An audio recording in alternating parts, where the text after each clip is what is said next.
Be be Fatima تو زہرا رضی اللہ تعالیٰ عنہ کے نکاح کے بعد آئی. یہ ایسا پیارا حسین جوڑا ہے جس کا نکاح بھی آسمانوں میں ہوا ہے. مولا علی فرماتے ہیں کہ میں بارگاہ رسالت مآب سے نکل کر باہر جا رہا تھا. حضور علیہ السلام کی بارگاہ سے اٹھ کر میں باہر گیا تو خوشی کے اثرات میرے اوپر آیا تھے. رستے میں مجھے حضرت شیخین ملے. سیدنا ابوبکر صدیق کے ساتھ ملاقات ہوئی، فاروق اعظم سے ملاقات ہوئی. انہوں نے مجھ سے پوچھا علی کیا بات ہے، بڑا چہرہ رونق ہے، بڑی چہرے پہ خوشی ہے. کہا تم نہیں جانتے میری خوشی کے اثرات کیا ہیں. رسول اللہ نے اپنی بیٹی کا نکاح مجھ سے کر دیا ہے. اور تمہیں اگلی بات یہ بتاتا چلوں کہ رسول اللہ نے مجھے خوشخبری سنائی ہے علی، میری بیٹی فاطمہ کا نکاح زمین پہ نہیں ہو بلکہ اللہ رب العالمین نے آسمانوں میں نکاح کر دیا ہے. فرمایا کہ ابھی رسول اللہ مسجد میں تشریف لائیں گے، آپ بھی چلو، میں بھی آ رہا ہوں. صحابہ کو اکٹھا کیا جائے گا. ابھی رسول اللہ مسجد میں اعلان فرمائیں گے کہ میں نے اپنی بیٹی فاطمہ کا نکاح علی سے کر دیا ہے. مولا علی گئے، باقی صحابہ کرام کو اکٹھا کر کے لے کے آئے، چونکہ رسول اللہ نے فرمایا تھا. آقا کریم علیہ السلام کو مسجد میں تشریف فرما ہے. حضرت بلال حبشی کو فرمایا بلال جاؤ اور جا کر مہاجرین و انصار کو اکٹھا کر کے لے آؤ کہ رسول اللہ کا پیغام آیا ہے. سارے اصحاب مہاجرین بھی اکٹھے کر لیے گئے اور نصاروں کو بھی اکٹھا کر لیا گیا. تمام صحابہ کرام کا جنب غفیر ہے، مسجد میں آ جاتے ہیں. حضرت شیخین کے اوپر چہروں کو بڑی خوشی عیاں ہو گئی کہ آقا کریم علیہ الصلوۃ والتسلیم نے اپنی سب سے پیاری بیٹی کا نکاح مولا علی سے کر دیا ہے. صحابہ کرام بھی خوش ہوئے، مسجد میں تشریف لائے. صحابہ کرام تشریف فرما ہے. حضور علیہ السلام نے فرمایا کہ اللہ رب العالمین نے بیت المعمور خطبہ ارشاد فرمایا، تقریر کی. فرمایا کہ اللہ رب العالمین نے بیت المعمور کے پاس فرشتوں کو اکٹھا کیا ہے اور فرشتوں کو اکٹھا کر کے ان کو گواہ بنا کر کہا ہے اے فرشتوں گواہ ہو جاؤ، میں نے اپنے نبی کی بیٹی فاطمہ کا نکاح علی سے کر دیا ہے. فرشتوں کو گواہ بنایا گیا. یار یہاں تو میں اور آپ گواہ ہوتے ہیں. بیٹی کی باری آتی ہے، کہا کیا لا نکاح الا بشہودین، نکاح نہیں ہوتا مگر دو گواہوں کے ساتھ. یہاں مخلوق خدا ہے، وہاں نورانی مخلوق ہے. یہاں عام بندوں کی بات ہے، وہاں نبی کی بیٹی کا نکاح آسمانوں کی بلندیوں میں ہو رہا ہے. اور گواہ بھی کوئی عام نہیں ہے، بیت المعمور کی فرشتے. فرشتوں کی موجودگی میں اللہ رب العالمین نے فرمایا اے فرشتوں گواہ ہو جاؤ، میں تمہیں گواہ بنا کر یہ اعلان فرما رہا ہوں کہ میں نے اپنے نبی کی بیٹی فاطمہ کا نکاح علی سے کر دیا ہے. رسول اللہ نے یہ صحابہ کرام کو یہ پیغام دیا اور فرمایا کہ میرے رب نے آسمانوں کی بلندیوں پر بیت المعمور کے پاس فرشتوں کی موجودگی میں میری بیٹی فاطمہ کا نکاح علی کے ساتھ کر دیا ہے. اب میں روئے زمین پر مجھے حکم آیا ہے اے نبی روئے زمین پر صحابہ کرام کو گواہ بنا کر اپنی بیٹی صاحبزادی مخدومہ کائنات کا نکاح علی سے کر دو. مولا علی کو فرمایا اس موقع پر مولا علی بات تشریف فرما ہے. کہا علی کھڑے ہو اور خطبہ نکاح پڑھو. نکاح کا خطبہ خود مولا کائنات نے پڑھا ہے. یہ ایک بہت بڑا اعزاز ہے. ایک تو مسجد میں نکاح ہو رہا اور دوسرے نمبر پر جو خطبہ نکاح ہے دلہا خود خطبہ نکاح پڑھ رہا ہے. قربان جائیے ایسے جوڑے ہوئے. اور آج ہمارا معاشرہ ہے دلہا دلہن کو کلمے بھی نہیں پڑھنے آ رہے ہو. یہ ایک سمجھنے کی بات ہے کہ یہاں مولا علی خود خطبہ نکاح پڑھ رہے ہیں. خطبہ نکاح کیا تھا؟ خلاصہ آپ کے سامنے رکھتا ہوں. مولا علی نے اپنی زبان مبارک سے اللہ رب العالمین کی وحدانیت اور آقا کریم علیہ الصلوۃ والتسلیم آپ کی رسالت اور آپ کے اللہ رب العالمین کے نبی ہونے پر، عبد ہونے پر، رسول ہونے کا اقرار کیا، شہادت کی گواہی دی اور تعریفات بجا لائیں. اور اس کے بعد آقا کریم علیہ الصلوۃ والتسلیم آپ کی آل اولاد کے لیے مولا کائنات نے دعا فرمائی. اب یہاں ایک داماد ہے، داماد رسول ہے اور اپنے سسر کے لیے، سسر کی آل اولاد کے لیے دعا کر رہا ہے.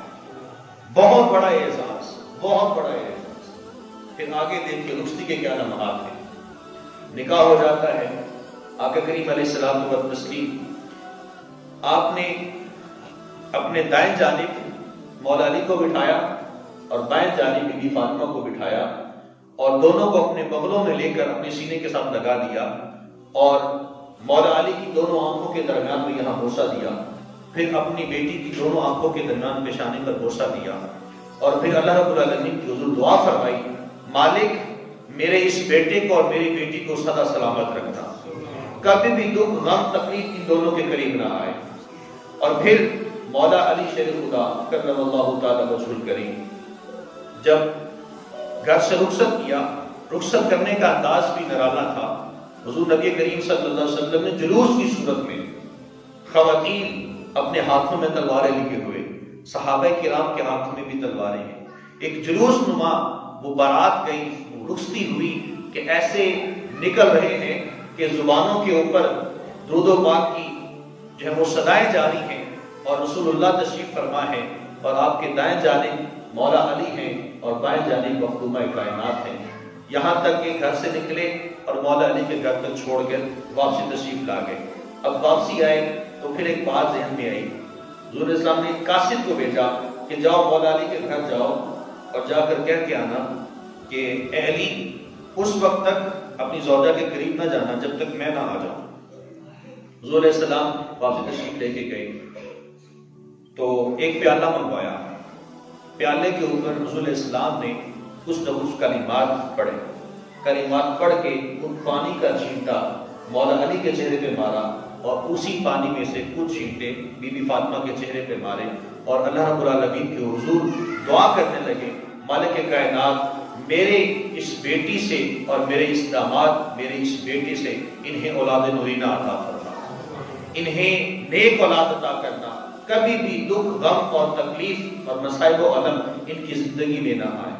ایک کیسا داماد ہے اور کیسا سسر ہے جو ایک ایسا عمل کر رہا ہے کہ خود بیٹی کو دعاؤں سے نواز رہا ہے اور داماد کو بھی دعاؤں سے نواز رہا ہے اور ایسا عمل کر رہا ہے جو پوری کائنات کے لیے ایک دلیل اور حجت ہے۔ حضور نبی کریم صلی اللہ علیہ وسلم آپ نے اپنی بیٹی کو اس طرح سے رخصت فرمایا اور ساتھ ہی ساتھ دعائیہ کلمات بھی ارشاد فرمائے، مولا کریم میں اپنی بیٹی کو میں نے مولا علی کے سپرد کر دیا، مالک میں اپنی بیٹی کو مولا علی کے نکاح میں دے چکا ہوں اور اب یہ تیرے سپرد ہے، تو اس کو اور ان کی آل اولاد کو جہنم کی آگ سے بچا لینا۔ رسول اللہ دعا فرما رہے ہیں، مالک کائنات رب العزت نے آپ کی دعا قبول فرمائی اور پھر رسول اللہ صلی اللہ علیہ وسلم نے جو نام رکھا تھا اس نام کی لاج بھی رسول آقا کریم علیہ الصلوۃ والتسلیم کی زبان مبارک سے نکلنے والے الفاظ کی لاج کے اللہ رب العالمین نے رکھ لی کہ آپ کو ایسے شہزادے عطا فرمائے جو نیزے کی نوک پر بھی قرآن سناتے ہیں، جن کو جنتی نوجوانوں کا سردار بنا دیا گیا اور جن کی آل اولاد کو جہنم کی آگ سے بچا دیا گیا۔ یہ ایک ایسا جوڑا ہے، کائنات میں ایسے جوڑوں کی مثالیں ہمیں نہیں ملتی۔ حضور نبی کریم رؤوف الرحیم صلی اللہ علیہ وسلم کی صاحبزادی انتہائی ثابت قدم، دین بدین کی لاج رکھنے والی، دین اسلام میں چلنے والی خاتون تھی۔ حضور نبی کریم صلی اللہ علیہ وسلم آپ کی خدمت عالیہ میں حاضر ہوتی ہیں اور عرض کرتی ہیں، حضور مجھے 3 دن ہو چکے ہیں، 4 دن مجھے ہو چکے ہیں، میں نے اب تک کھانا نہیں کھایا۔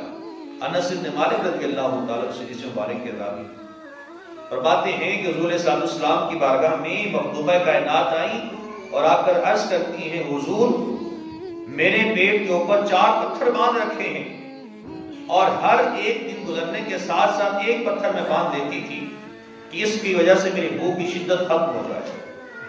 آقا کریم علیہ الصلوۃ والتسلیم آپ نے جب بیٹی کے کلمات سنے تو اپنے پیٹ سے بھی وہ کپڑا ہٹا دیا، کہا بیٹی دیکھ لو میں نے بھی 3 پتھر باندھ رکھے۔ بیٹی تم یہ کہہ رہی ہو کہ میں 4 دنوں سے بھوکی ہوں، 4 دنوں سے میں نے کھانا نہیں کھایا، یہ دیکھ لو میں نے بھی 3 دن سے کھانا نہیں کھایا، مجھے بھی 3 دن ہو چکے۔ نبیوں کا امام ہے اور نبیوں کے امام کی بیٹی ہے، بیٹی 4 دن سے بھوکی ہے اور بیٹی کا باپ امام الانبیاء وہ بھی بھوکا ہے، کھانے کو کچھ میسر نہیں ہے۔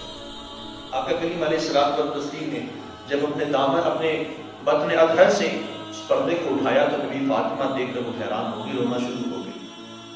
اچھا اس کے بعد اگلے ہی دن تشریف لائیں تو بی بی فاطمہ کے ہاتھ میں ایک روٹی کا ٹکڑا تھا، روٹی کا ایک ٹکڑا تھا، رسول اللہ کی بارگاہ میں لے کے آئیں، کہا ابا جان یہ ایک روٹی کا ٹکڑا ہے، میرے پاس رزق آیا ہے، تو میں نے سوچا کہ میں 4 دن سے بھوکی ہوں، میرا باپ 3 دن سے بھوکا ہے، تو میں یہ میری خواہش ہے اس روٹی کے ٹکڑے کے کھانے کی ابتدا میں آپ سے کروں۔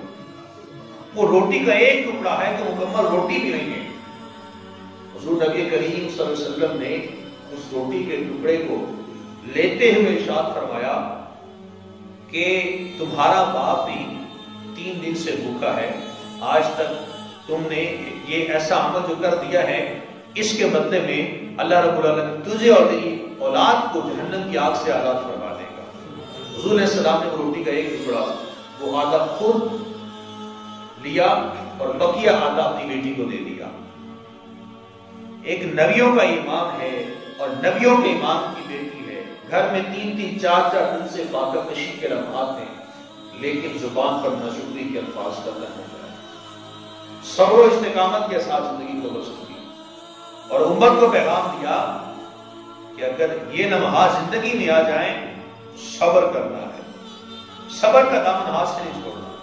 لَإِن شَكَرْتُمْ لَأَزِيدَنَّكُمْ کا پیغام اسے اپنے سینوں میں سجا کے رکھنا ہے، ظاہری اعتبار سے بھی شکر کرنا ہے، باطنی اعتبار سے بھی شکر کرنا ہے، کبھی نہ شکری کے الفاظ زبان پر نہیں آنے چاہیے۔ حضور نبی کریم صلی اللہ علیہ وسلم کی یہ صاحبزادی صبر و استقلال کی پابند تھی، صبر و استقلال کی یہ پیکرا خاتون تھی، ساری زندگی آپ نے صبر سے کام کیا۔